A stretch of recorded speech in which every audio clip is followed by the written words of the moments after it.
السلام علیکم، آداب ناظرین، آپ دیکھ رہے ہیں ABS نیوز اور میں ہوں آپ کا میزبان عبدالبصیر عبداللہ۔ آئیے بڑھتے ہیں ایک اہم خبر کی طرف۔ ناظرین، قرآن مجید میں اللہ تبارک و تعالی نے ایک آیت مبارکہ کو نازل فرمایا ہے کہ کل نفس ذائقۃ الموت، ہر نفس کو موت کا مزہ چکھنا ہے۔ ٹھیک اسی طریقے سے ہر انسان کو یہاں سے اس زندگی سے کبھی نہ کبھی تو جانا ہے، لیکن کچھ افراد کے چلے جانے کی وجہ سے دلوں کو بہت زیادہ گہرا صدمہ لگتا ہے۔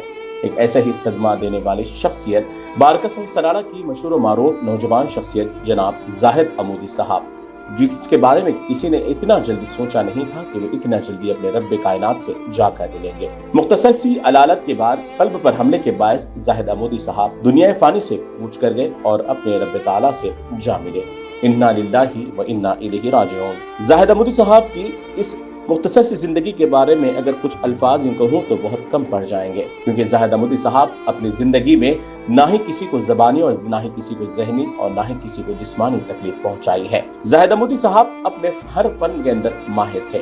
اللہ تبارک و تعالی نے انہیں خصوصی نعمت سے نوازا تھا۔ زاہد عمودی صاحب باڈی بلڈنگ کے اندر بھی کافی مشہور شخصیت مانے گئے۔ اپنی خوبصورت باڈی بلڈنگ کی وجہ سے بھی انہوں نے کئی باڈی بلڈرز کے دلوں میں بھی اپنا گھر بنا بیٹھے، اور اسی کے ساتھ ساتھ ان کی اپنی تعلیمی میدان کی اگر بات کریں تو تعلیمی میدان میں بھی زاہد عمودی صاحب نے تمام ڈگریاں حاصل کرتے ہوئے ایڈوکیٹ کی بھی ڈگری کو حاصل کیا، اور بہت ہی سلیقے کے ساتھ انہوں نے اپنے تمام جتنے بھی خدمات تھے وہ انجام دیتے رہے، اور تجارتی معاملات میں بھی بہتر سلوک ان کا رہا۔ اسی طریقے سے اپنے تمام دوست احباب، اہل خانہ، افراد خاندان اور بستی کے حضرات کے ساتھ، چھوٹے ہو یا بڑے، ان سبھی کے ساتھ مسکرا کر ملنا ان کی بڑی محبت بھری عادت تھی۔ ان کے گزر جانے سے بالخصوص اہل خانہ کے علاوہ دوست احباب کو بھی کافی صدمہ لگا ہے، کیونکہ ان کے تعلقات دوستانہ بھی کافی بہترین تھے۔ اچانک قلب پر حملے کے باعث جیسے ہی انتقال کی خبر عام ہوئی، ویسے ہی ان کے اپنے چاہنے والوں کے اندر ایک کوہرام مچ گیا۔ بعد ازاں زاہد عمودی صاحب کے بارکس جامع مسجد کے اندر بعد نماز عشاء